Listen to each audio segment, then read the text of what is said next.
My name is Tanvi Ravilla. I am in 10th grade and I live in New Jersey, USA. And I am here I am an ambassador for Safeteens Online, which is a cybersecurity awareness program, nonprofit organization, I'm also an ambassador for EdQuil, which is an educative learning management system. And I'm here to talk about their collaboration. Wonderful. And you can share your screen whenever you're ready. Okay, do you see my screen? So today I'm here to talk about Safeteens and EdQuil, as well as their collaboration. So let's talk about Safeteens first. Safeteens Online is a peer-to-peer program for online privacy and safety that seeks to enhance cyber awareness among teenagers, facilitate them, and exchange ideas and knowledge about online security to become the leaders and change makers of today and tomorrow. So why do we need cyber safety? Well, about 90% of children and adolescents ages from 5 to 17, around 47 million people use computers, which is a very large amount. 9.9 million people have malware attacks in 2019. And some say that around 45% of teenagers use the internet almost constantly. I am one of those people included. And there are nearly 600,000 unfilled cybersecurity positions. And of those, 560,000 are in the private sector. So all of this data shows that people are on the internet all the time. And teenagers and children are the most vulnerable to attacks.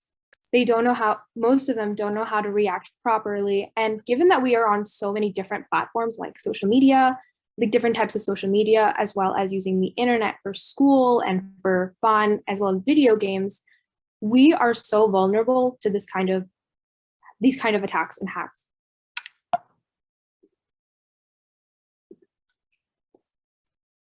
So we have had a study on teenager cybersecurity behaviors, and the results show that a lack of knowledge and adoption of cybersecurity practices are heavily depending on social and psychological factors among teenagers. We have had a study that shows that through conducting personal interviews, online surveys, and focus groups, we found that 13% of teenagers know the best practices to what will happen if you have an antiviruses. 25% know what to do when you are hacked on social media. 42% know how to practice proper passwords, and 20% know how to practice online gaming. 64% of security breaches are done by human error, and 82% of organization shortages of cybersecurity skills. So what are we trying to do as Safeteens Online? We are trying to promote knowledge about how to react when you are in danger. For example, when you are hacked, when there's phishing that occurs, we teach all of these through curriculums made specifically for chapters and these individuals and their lack of skills.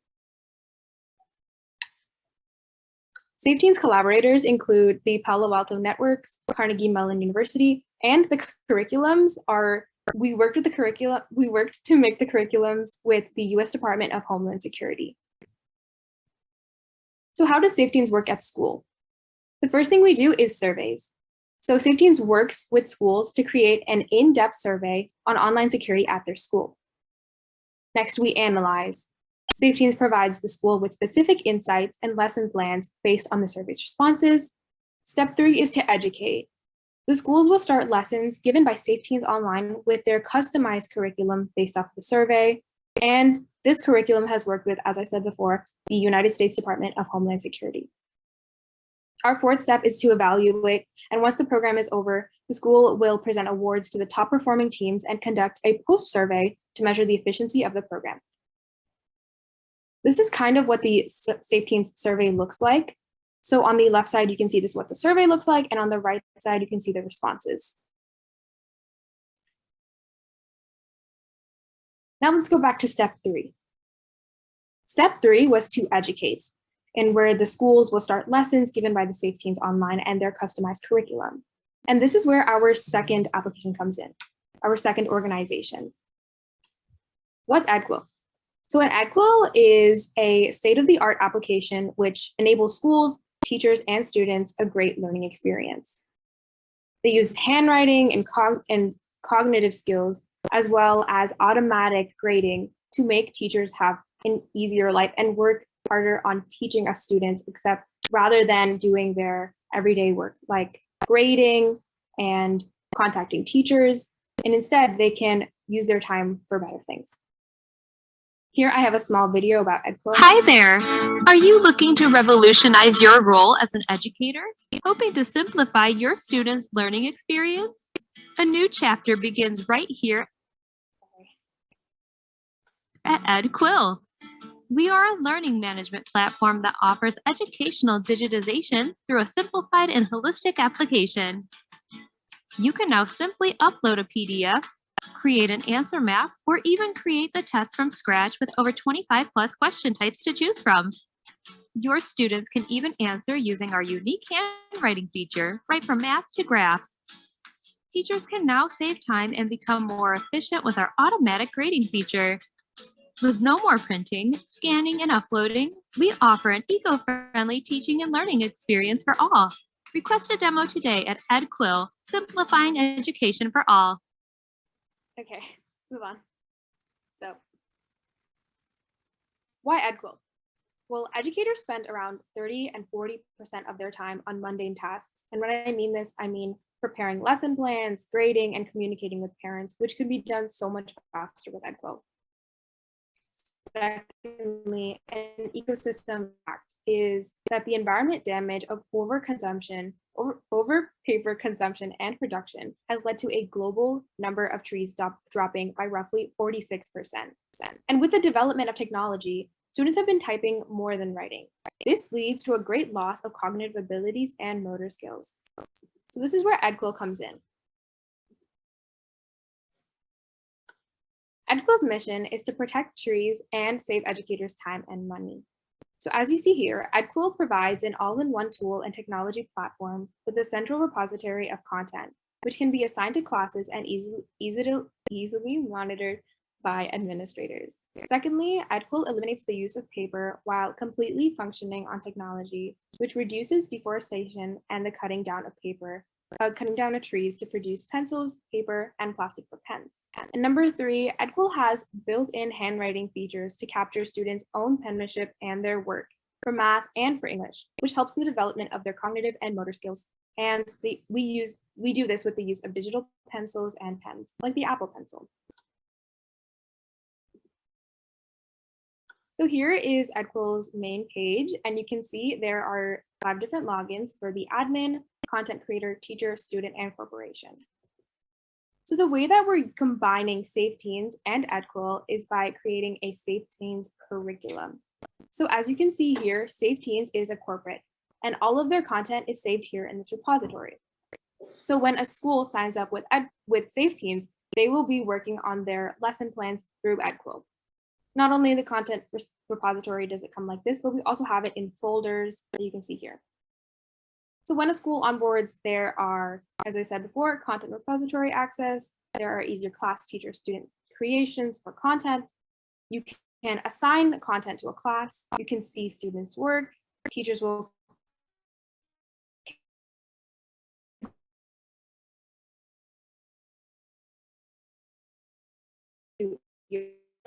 keep recreating parents.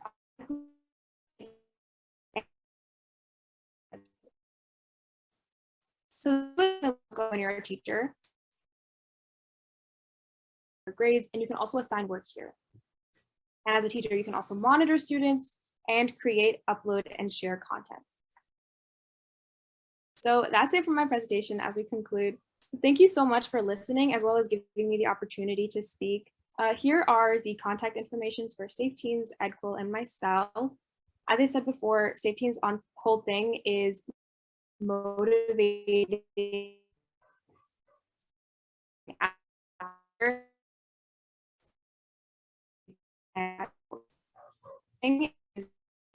education and technology while also being aware of.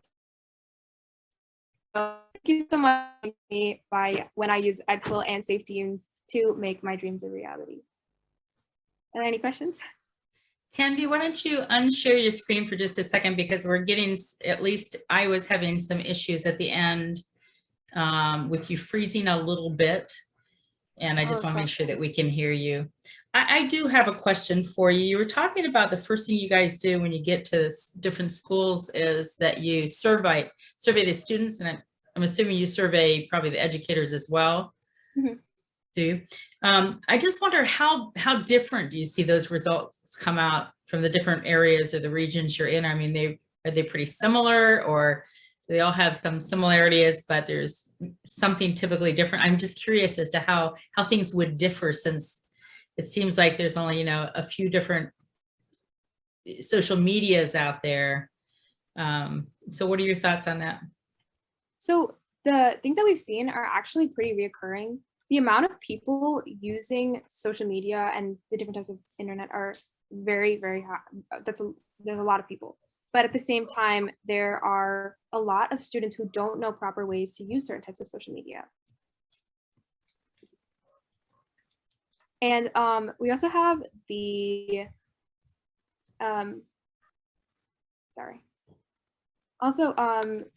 the founder of, or not a founder, an advisor of Safeteens is also here to help me answer some questions. Yes, she said she could answer some questions. I'm asking for permission to promote her. We'll see if she says yes, then I'll move her up. Otherwise, we can allow her to answer questions without coming up, but here we go. Hold on just a second.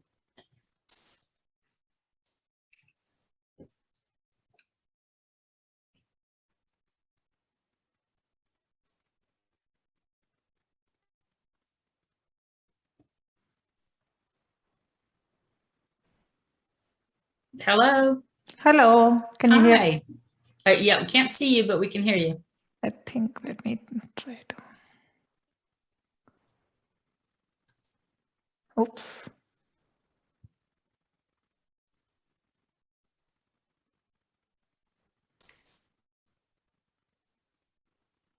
I think I have some technical difficulties. Okay, start my video. Sorry about that.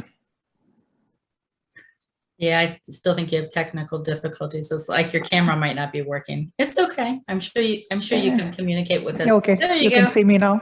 Yep. Okay, good evening all. Thank you so much. Thanks, Nice to Tanvi, see for you the again. presentation. Yeah, nice to see you again. So we've been having this survey as a starting point to understand the health checkup of the schools.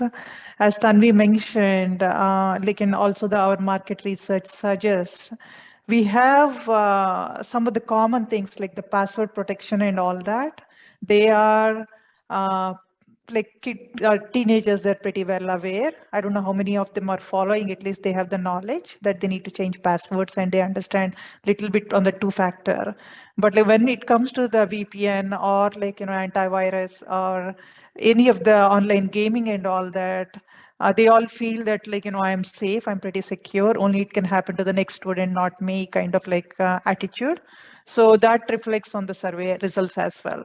So when we come into the schools and when we complete the survey, when we analyze the results based on how they perform, we kind of give them a customized curriculum on different topics. Like we have topics that can cover up to 3-4 years of curriculum, and based on the school's health check, we kind of provide them these are the first things you need to start.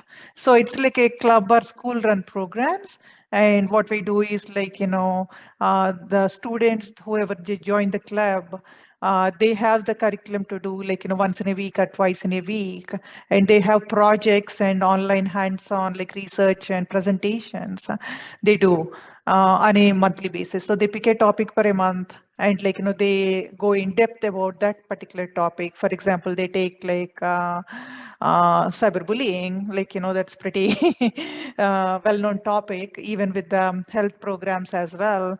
So they take the topic, they try to understand what is cyberbullying about, what are the different things that kids go through. They have this round table and come up with understanding. And they talk about various ways how to mitigate those. They look at the best practices as well as do's and don'ts. And finally, they go through some exercises on how to be empathetic to other kids, how to protect themselves, and they understand whatever they put online is permanent. It will be there for life. The lot of things they will discuss, and our curriculum kind of provide them the support and guidance to complete that. Hopefully that addresses your question. Yeah, it does. Thank you. Sure. I was wondering more so about the relationship between EdQuill as well as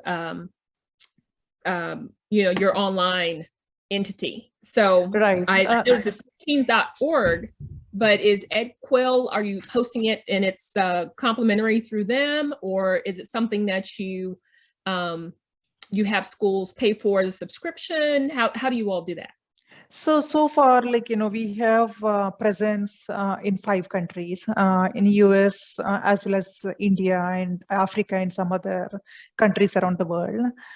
So we are actually experimenting both the methods. In US, it is pretty much complementary, and we have volunteers that are supporting the cause. But in other schools, where the schools are adopting, and we are giving a very minimal fee to cover the cost, but per student basis kind of subscription. So I think what we are seeing is with both the models, one with the free, it's voluntary, and the adoptions and how we are testing the adoption and attrition from the program. And if that is a paid, there is more, even though that is not that big fee, but we are seeing people are more motivated to continue with the program. So at the end, our goal is to educate and empower students in cybersecurity skills as well as cybersecurity job skills. So those two are our primary focus. We start with the base knowledge, and once they progress and once they are interested, what we will do is we will kind of help them with actual hardware and software skills so they can get jobs right after high school. Because what we researched is a lot of the cybersecurity jobs which are high paying, they don't need a college degree. So even college students, they can get part-time income to support the gap, as well as students who are taking a break, they can get jobs, and students after the university also, they can get jobs into this particular skill. Awesome, thank you. Sure. And tell me again, what is the youngest students that you work with? So we are starting, I think, our curriculum starts with 6th grade. That's why we say safe teens. We're looking at more teenagers to 21 years. But more and more we introduce the program.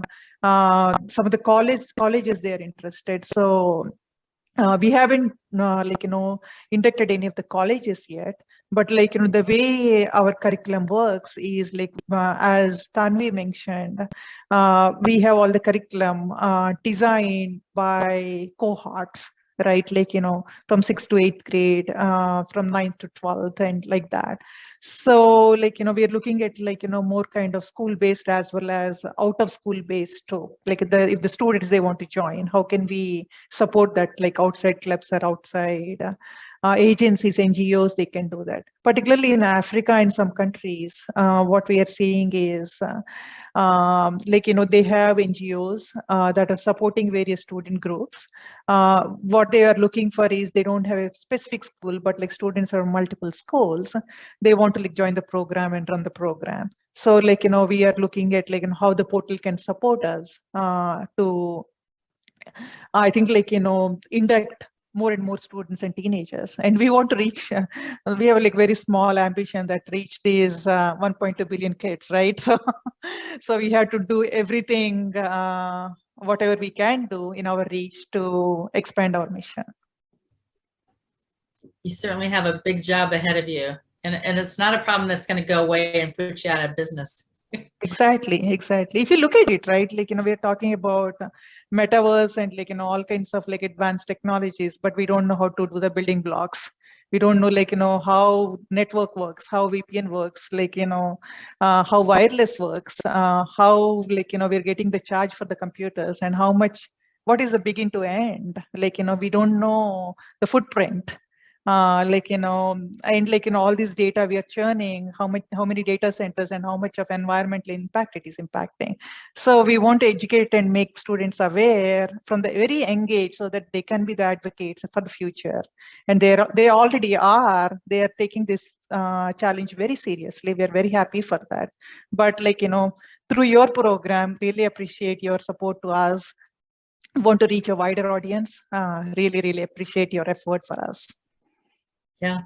So if there's something that we could do for you, or something that the people that might listen to this recording later that we're doing, what is it you need, or what can we help you with? Definitely the more like, adoption to the program. The program is very simple. It has like multiple formats. So they can reach us through like admin@safeteensonline.org, or they can go to our website, www.safeteensonline.org. Like, they can reach out to us and we want to induct them in the program, or like they can actually like, help us spread the mission. They can take some of our content, or they can contribute to our content. We have a YouTube channel. The way you are doing, like, they can take one topic and talk about it, and we stream them, we present them, we recognize them on Twitter, and it has a global reach, right? Like, if you're doing some good work, please show that. And like, if you have some tips and tricks that you learned, or like the experience you went through, make a like small video and submit to us, and we'll actually stream that across the globe. And we are partnered with like Homeland Security, Stay Safe Online, and some of the universities. And like, they are watching us, watching you. I think like when you initially asked, I want the kids to present, like, I don't want my face to be there, because I want them to take the challenge. I want them to be advocates for this cause. We are just like silent supporters and advisors to spread this mission. You can look at it like I'm not even ready. No, you're fine. We're all coming from our homes or somewhere like that. Yeah. This is a very casual program, and we just, our goal is to help promote the good work out there, and you're doing great things. So, and I totally was probably doing something else when this was brought up, but is there a charge? Do the schools pay for the service? So far, like, are there grants or things that they can seek to help offset the costs? Yes, please. Yeah, we are actually submitting for grant. So far, like, it's only few of us we're pitching out money, but like, as our volunteer effort or something like that, it's not only like it's monitored, but like, they've been supporting us with free of charge. And if you look at it, like how amazing their program has been, they have like great portal, and like they're supporting all the like, portal needs for us. And like, we are looking for grants. Obviously, we are looking for money so that we can spread now.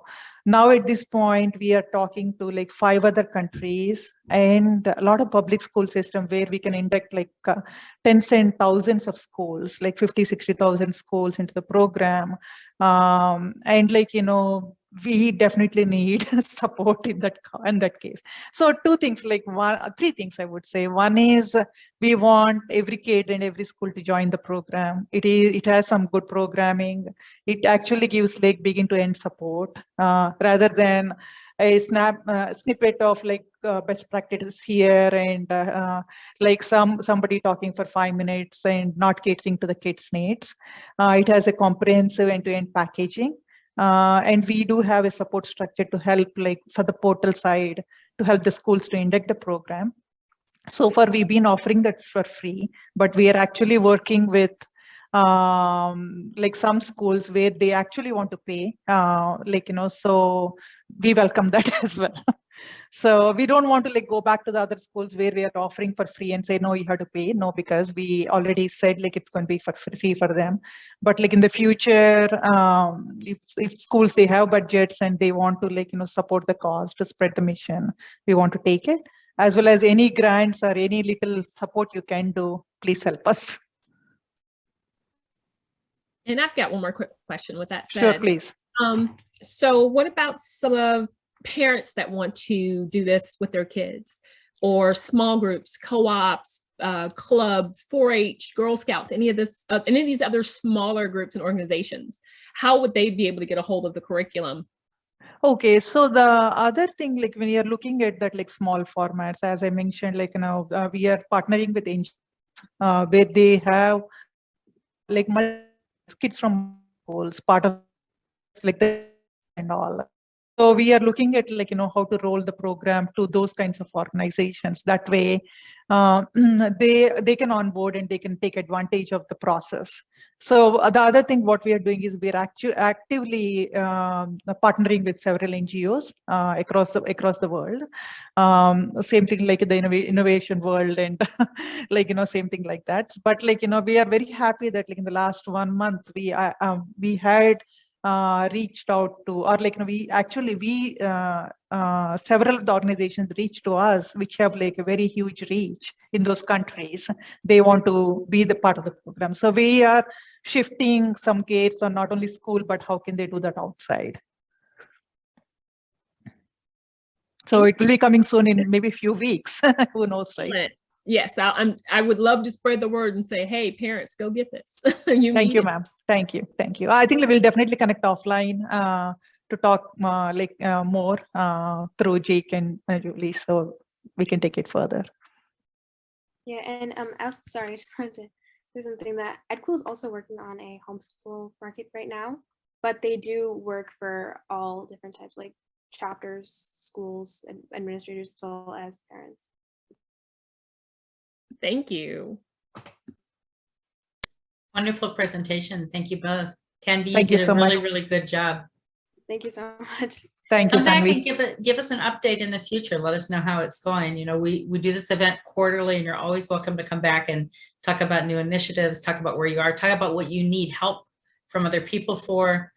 I mean, that's what we're here to do, is to promote what you're doing and to try to spread the word as far as we can. So thank you both. Thank you so much. Thanks for the welcome. opportunity. Take care. Sure Thanks, thing. Tanvi. Good job. Good thing.